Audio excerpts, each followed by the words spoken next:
Hi everyone. सो वैसे तो मैं ये वीडियो बनाना ही चाहता था, but as many of you have requested and say that आपका एक साल शायद हो गया है, आपको कितने साल प्रैक्टिस के हो गए हैं, आपका एक साल अगर हो गया तो प्लीज़ बताइए कि how is this field treating you so far and what are the perks and demerits you have so far seen. So considering all that, वैसे तो मुझे बोलना ज़्यादा पसंद नहीं है, मैं ऐसा नहीं कहूँगा, मुझे बोलना बहुत पसंद है। So actually the issue is that I don't know, my point of view have changed. Actually हुआ ये कि मैंने लॉ किया, मैंने ग्रेजुएशन किया, देन मैंने लॉ किया, इस बीच में जॉब किया, कोविड आया, then everyone have faced all difficulties. मैं कोई भगवान नहीं हूँ। सो जब सब कुछ हो रहा था, so I was hoping, I never wanted to come in this field, I was hoping to be and corporate law में कर लेंगे या डेस्क जॉब मिल जाएगी but the ground reality, when the ground reality hit and it hit very hard. So जब ground reality समझ में आई, तब पता चला कि यार काम तो मिल नहीं रहा है। I went in Noida, I have went through many interviews, many, I cannot recall actually the number. I have went through many interviews, but उसका कुछ फायदा नहीं हुआ यार। Because I was a first generation lawyer, private school से law करने का फायदा नहीं था, वो बाद में पता चला। So all of you who might have seen these video वाले हो, मेरा एक ही मैसेज है, पहले तो आप कोशिश करें कि किसी respectable university, for example Delhi university है, एनएलयू है, या मुंबई लॉ कॉलेज है, बेंगलुरु लॉ कॉलेज है, इस तरह की जो बड़े इंस्टीट्यूट्स हैं, ऐसी जगह से लॉ कीजिए, प्राइवेट कॉलेजेस से लॉ अवॉइड कीजिए। Number one. नंबर टू, अगर आपने लॉ कर लिया है, अब कुछ नहीं कर सकते, अब कर लिया है तो कर लिया है, राइट? कर लिया है, सो बी पॉजिटिव। ऐसा नहीं है कि काम नहीं मिलेगा, मिलेगा, बट थोड़ा टाइम लगेगा। If you are a first generation lawyer, check कीजिए ऑनलाइन कि enrol advocates with the Delhi bar, Chennai bar, Jharkhand bar, Mumbai bar, या जिस भी स्टेट में रहते हैं आप, वहाँ वहाँ के जो लोकल डिस्ट्रिक्ट कोर्ट्स हैं, वहाँ के डिस्ट्रिक्ट कोर्ट्स में चेक कीजिए। जैसे यहाँ दिल्ली में 30 हज़ारी है, रोहिणी है, पटियाला है, द्वारका है,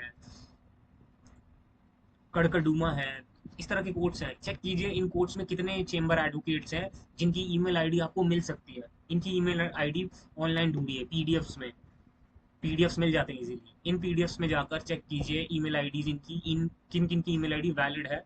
जीमेल में जाके ईमेल आईडी कॉपी पेस्ट कीजिए, जिनका नाम नंबर नोट कर रहा हो, फोटो दिख रही हो, they are valid email IDs. सबसे पहले एक प्रोफेशनल ईमेल ड्राफ्ट कीजिए, dear sir ma'am and this कि आप यहाँ से पढ़े हैं, आपने ये किया है, मेंशन कीजिए कि आप फर्स्ट जनरेशन लॉयर हैं, कौन सी ईयर में हैं, कौन से सेमेस्टर में हैं, फ्यूचर के गोल्स क्या हैं, आप क्या करना चाह रहे हैं। उसके साथ एक रेज्यूमे लगाइए, पीडीएफ। उसके बाद उसमें एक कवर लेटर लगाइए। कवर लेटर, हर कवर लेटर जो हर एक ईमेल ईमेल भेजेंगे आप, हर एक ईमेल में, हर एक कवर लेटर में जिस भी एडवोकेट को आप भेज रहे हैं, उस एडवोकेट का नाम, फॉर एग्जाम्पल आप मुझे भेजें तो to mister Ashok Kumar Chaudhary, then आप ईमेल शुरू कीजिए अपना, देन आप अपना कवर लेटर शुरू कीजिए कि आप यहाँ से लॉ किया, आपने ग्रेजुएशन यहाँ से किया, एंड दैट।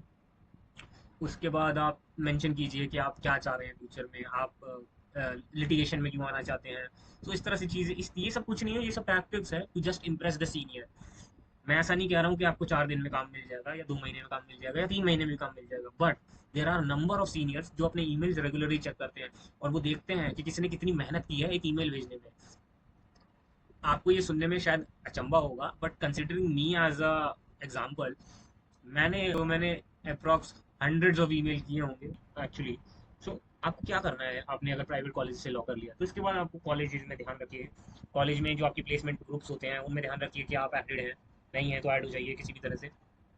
वो लोग इंटर्नशिप्स निकालते हैं आपके स्टेट में, फॉर एग्जांपल हो सकता है आप जिस स्टेट के हो आप उसी स्टेट में प्रैक्टिस कर रहे हो, दैट इज़ वेरी गुड। तो उन ग्रुप्स में देखिए कहाँ कहाँ इंटर्नशिप्स आ रही हैं, नहीं आ रही हैं तब क्या कर सकते हैं, वही मैं बता रहा था। तो इनको ईमेल कीजिए, इंटर्नशिप को बताइए, कोई ना कोई एडवोकेट आपको ज़रूर रिप्लाई करेगा, आप जाइए इंटरव्यू दीजिए। Carry your resume in a file, I repeat, in a file. Go in black coat, white shirt, black trousers, black shoes, and with a decent hair cut.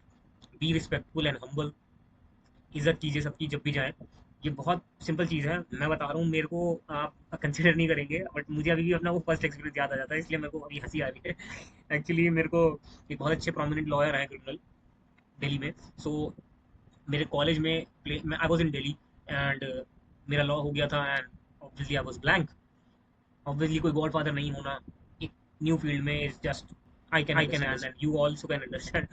So then in at that Jagpur extension, there was a very prominent lawyer. I wouldn't take his name. So मेरे college में message आया that this law firm is looking for an associate and freshers can also apply. So मैंने apply किया the same way जो मैंने अभी बताया।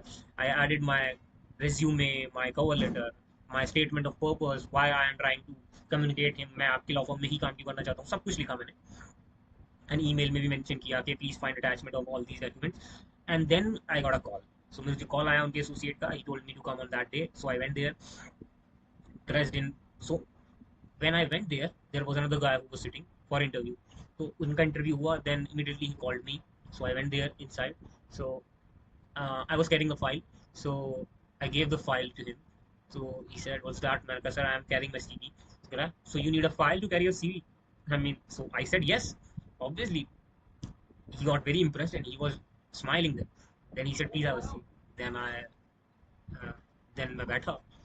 Then he he didn't, he didn't ask me anything about myself. He was telling his stories, and then he said, "Why are you trying to come in litigation? What are your goals here?" Blah blah. That's it. So nothing on about the legal things. Nothing. He knew that I'm a freshie, and I was very keen to know that. I was very impressed that yeah, he was a well versed advocate. He knew his subject. He had a very good command on English. There was a key on his table, Mercedes key. Yeah, so I was very impressed. He was using a MacBook as well, and he had an iPhone. So all these things, आप impressed हो ही जाते हैं. Then he started telling me things and that. So and मैं आपको ये सब क्यों बता रहा हूँ, मैं आपको ये सब इसलिए बता रहा हूँ क्योंकि उसने जो कहा that is very impressing. He said, मैं पिछले 2 महीने से इंटरव्यूज कर रहा हूँ, I am not bragging my self. So he said, मैं पिछले 2 महीने से इंटरव्यू कर रहा हूँ, 60-70 इंटरव्यू ले चुका हूँ तक। You are the first person he said, you are the first person who's carrying your resume, and also the first person who's carrying resume in a file. I don't know what happened to your generation. So he was questioning our generation. So आपके छोटे छोटे steps ही आपको काफी अच्छे option दिलवा सकते हैं. So that was my first internship. Then things happened, and या 1 साल हो गया है ऑलमोस्ट। तो मेरा 1 साल, तो क्या मैं आपको रिकमेंड करूंगा कि आपको लिटिगेशन में आना चाहिए? या व्हाई नॉट? सी, मैं शुरू में आया ही नहीं था प्रैक्टिस करने। मेरा प्लान था कि अ, 1 साल सिविल करेंगे, 1 साल क्रिमिनल करेंगे, 2 साल हो गए, उसके बाद देखते हैं, कुछ समझ में आएगा तो ठीक है, नहीं तो will find some law firm and हम भी डेस्क जॉब में लग जाएंगे। बिकॉज नॉर्मल छोटी लॉ फर्म से या नॉर्मल कॉलेज से आप करो, प्राइवेट कॉलेज से, like I myself, but वो कॉलेज का नाम है, बट है तो वो प्राइवेट ना। Private institute being Jindal, Amity, LPU, any law colleges, they don't have the value like NLU have. So NLUs के लॉ स्टूडेंट्स को फिर भी 10 लाख, 15 लाख, 25 लाख का पैकेज मिल सकता है, but it is very tough for the private colleges, very tough. एक तो law forms आती नहीं है, बड़े बड़े जो नाम्स हैं, Ram Jethmalani types law forms हैं, लूथराज हैं, ये सब बड़े बड़े लोग आते ही नहीं है ऐसी कॉलेजेस में।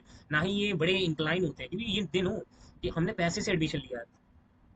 और NLUs के बच्चे पैसे से तो आते ही हैं, but obviously the amount of exposure they get while studying in NLU, the type of things they get, और जिस लेवल पे उनका एडमिशन होता है थ्रू एन एग्जाम, वो सब अच्छी चीज़ें हैं। तो ऑब्वियसली हर कोई उनको ही कंसिडर करना चाहता है। So that is the reason.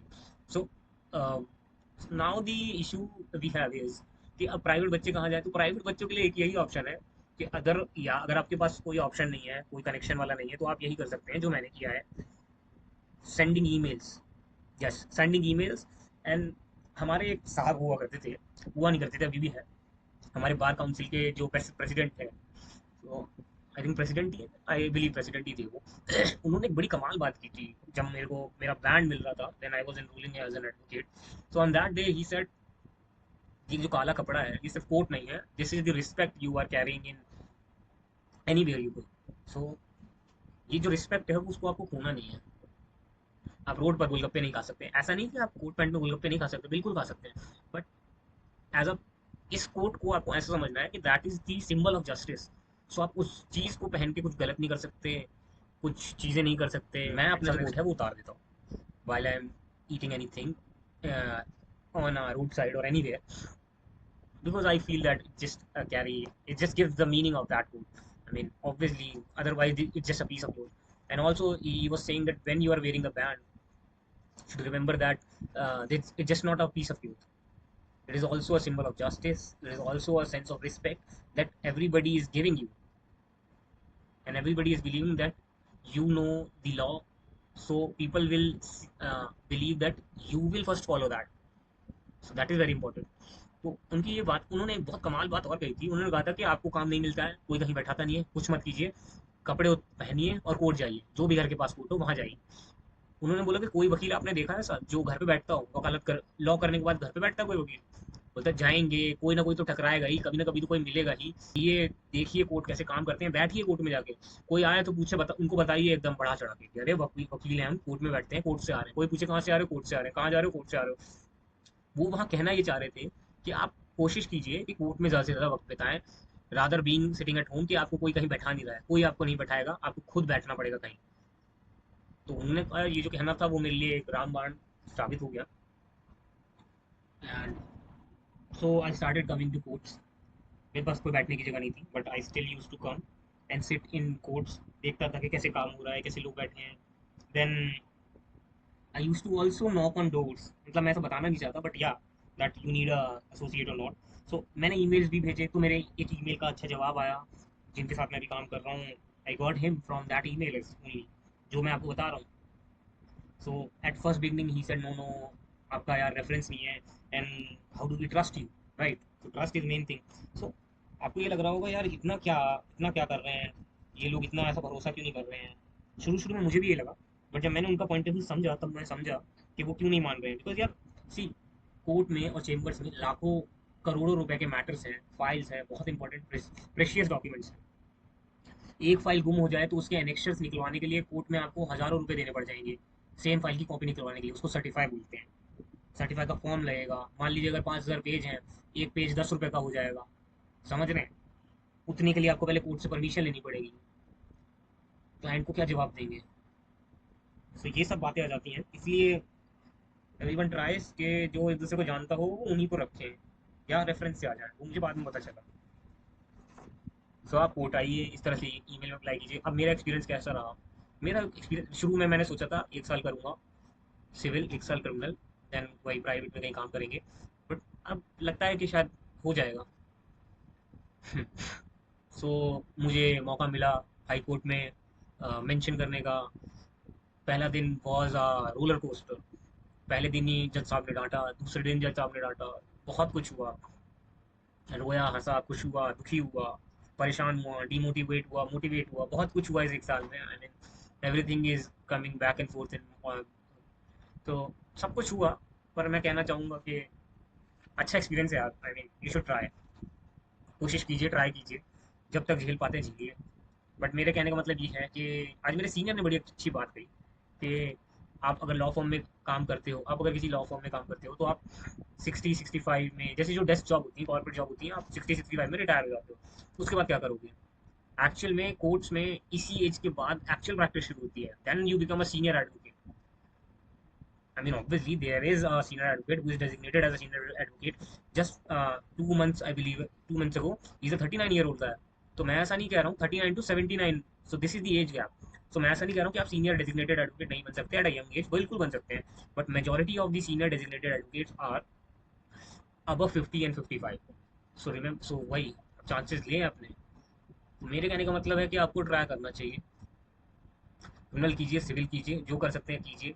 1 साल 1.5 साल बेसिक काम कीजिए, रगड़ के काम कीजिए। 1 साल 1.5 साल बेसिक समझिए, एक एक डॉक्यूमेंट क्या है, कैसे फाइल हो रहा है। ये अगर कोई चीज़ मिल रही है आपको, कोई फाइल मिल रही है, कोई एप्लीकेशन मिल रही है, तो ये एप्लीकेशन अलाउ करवा ली मान लीजिए आपने। तो अभी अलाउ होने के बाद जा कहाँ रही है, सबमिट कहाँ हो रही है? फिर घर आके सीपीसी खोलिए, सीआरपीसी खोलिए, आईपीसी खोलिए, चेक कीजिए वो एप्लीकेशन कहाँ मेंशन है। अगर वो एप्लीकेशन रूल 7 ऑर्डर 5 की है, तो वो ऑर्डर 5 रूल 7 है क्या? इसकी एप्लीकेशन वहाँ क्यों दी जहाँ आपने दिन में दी, वहाँ कहीं और क्यों नहीं दी?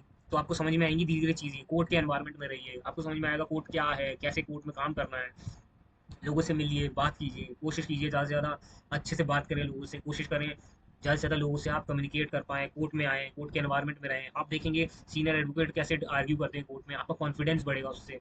छोटे-छोटे पास ओवर्स होते हैं, एडजमेंट होती है। वीसी से नहीं करना है आपको। मैं बता रहा हूँ, वीसी इज़ श्राप for us as in junior advocates. VC से आप मैक्सिमम केसेस नहीं कीजिए, आप फिजिकली कोर्ट में जाइए। वीसी में आप करने का मतलब ये है कि आप वीडियो कॉल पे बात कर रहे हैं, आपको वो वाइब मिल रही है। वो वाइब बहुत इंपॉर्टेंट है, वो वाइब, वो टेंशन, वो हर तरफ काले कपड़ों में बैठे हुआ वकील, वो इस साइड से हीटेड आर्ग्यूमेंट, उस साइड से हीटेड आर्ग्यूमेंट, वो जज साहब का बीच में दखल देना। सो मतलब जज साहब का दखल देना तो नहीं, जज साहब का कंट्रोल करना सब कुछ। किस तरह से कोर्ट स्टाफ को कोई चीज़ कोई बता रहा है, साइड में स्लिप कैसे दे रहा है, कोई स्लिप पे अपीयरेंस कैसे लिख रहा है, अपीयरेंस लिख के कौन से डब्बे में डाल रहा है, लेफ्ट में डाल रहा है कि राइट में डाल रहा है। आप पिटिशनर है तो किस तरफ खड़े होंगे, रिस्पॉन्डेंट है तो किस तरफ, डिफेंडेंट है तो किस तरफ, एप्लेंट है तो किस तरफ, कंप्लेनेंट है तो किस तरफ, एक्यूज है तो किस तरफ। तो ये सब चीज़ें आप कोर्ट में रह के सीखेंगे। तो कोर्ट में फिजिकली जाना बहुत इंपॉर्टेंट है, बहुत ज़्यादा इंपॉर्टेंट है। कोई छोटी सी छोटी चीज़ भी हो तो आप कोर्ट जाइए। फॉर एग्जाम्पल अपीयरेंस ही देनी है आपको, तो आप कोशिश कीजिए अपीयरेंस देने जा रहा हूँ मैं कोर्ट में, रिस्क लेना ही नहीं है अपने को। आप कोशिश करें। अब दूसरे इशू पे बात करें। दूसरा इशू ये है कि पैसा। पैसा is the only issue, I know, मैं समझ सकता हूँ। मैं भी एक फर्स्ट जनरेशन लॉयर हूँ, मैं भी समझता हूँ कि पैसे के बिना काम नहीं होगा। बहुत सारे सीनियर्स 8,000 10,000 दे देते हैं, कुछ 20 दे देते हैं। फर्स्ट जनरेशन की स्टाइपेंड पे जो दिक्कत है, वो छोटी मोटी दिक्कत नहीं है। कर्नाटक हाई कोर्ट की ऑर्डर आ चुके हैं, उनके बार ने तो मैंडेटरी कर दिया है कि 15 से 20 हज़ार, 20 हज़ार तो देने ही होंगे, और 15 हज़ार जो अ, जो रूरल एरिया होते हैं वहाँ, और 20 हज़ार शहरों में, इतना देना पड़ेंगे। वहाँ की बार ने प्रपोज भी कर दिया, प्रपोजल वो मान भी चुके हैं। सिमिलरली एक रिट पिटीशन फाइल हो गई थी Vaibhav Chaturvedi bar council of India 512/23।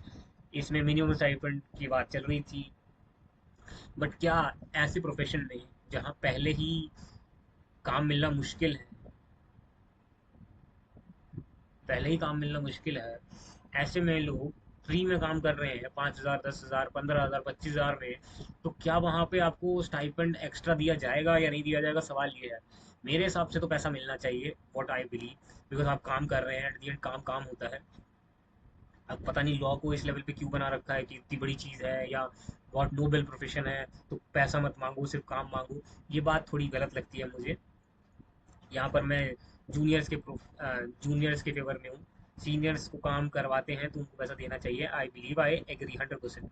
But क्या सारे सीनियर्स पे ये लॉ अचानक से लागू हो जाएगा? नहीं होगा।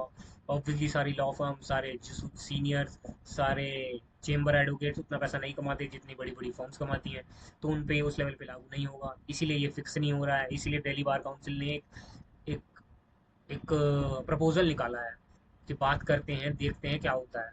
कुछ मैंडेटरी नहीं है। और मेरे को एक चीज़ नहीं समझ में आती, अगर मान लीजिए 20,000 फिक्स भी हो गया, तो क्या आप अपने सीनियर एडवोकेट से मांगेंगे कि सर 20,000 रुपये फिक्स हो गया जजमेंट से? नहीं मांगेंगे। ये उनको खुद से ही करना पड़ेगा, कि वो खुद से सामने से पैसे ऑफर करें। ये बड़ा स्टिग्मा बना हुआ है, इसलिए मैंने ये आर्टिकल लिखा। ये आर्टिकल देखिएगा, अगर आपको अच्छा लगे तो पढ़िएगा, वरना कोई बात नहीं। But what I believe is, आपको कोशिश करनी चाहिए, प्रोफेशन में रहना चाहिए। जितने साल आप रह सकते रहें, उसके बाद आप अपना ट्राई करें। बट आप कुछ साल ज़रूर रहिए। आपको 1 1.5 साल 2 साल में ही समझ में आ जाएगा आपसे हो रहा है या नहीं हो रहा है। तो फर्स्ट ईयर का मेरा एक्सपीरियंस है कि मेरे से हो रहा है, मैं शायद कर लूँ। तो अगर मैं शायद कर लूँ तो मैं क्यों ना करूँ? That is what I believe. तो पहला 1 साल तो ठीक रहा। अच्छा नहीं कहूँगा, बहुत अच्छा कहूँगा। बहुत एक्सपोजर मिला, बहुत जगह सुप्रीम कोर्ट गया, हाई कोर्ट गया, different different labour court, district courts, थोड़ा काफ़ी काम सीखा। बहुत ज़्यादा सीखना है, बहुत ज़्यादा पढ़ना है। डेली लॉ चेंज हो रहा है, डेली जजमेंट्स पढ़नी है, डेली लॉ पढ़ना है, तो अपने आप को शार्प करते रहना है डेली। वही कोशिश चल रही है अभी, and will see in future. अब आपको दूसरे साल में ज़रूर बताऊंगा कि house my experience so far. So till then,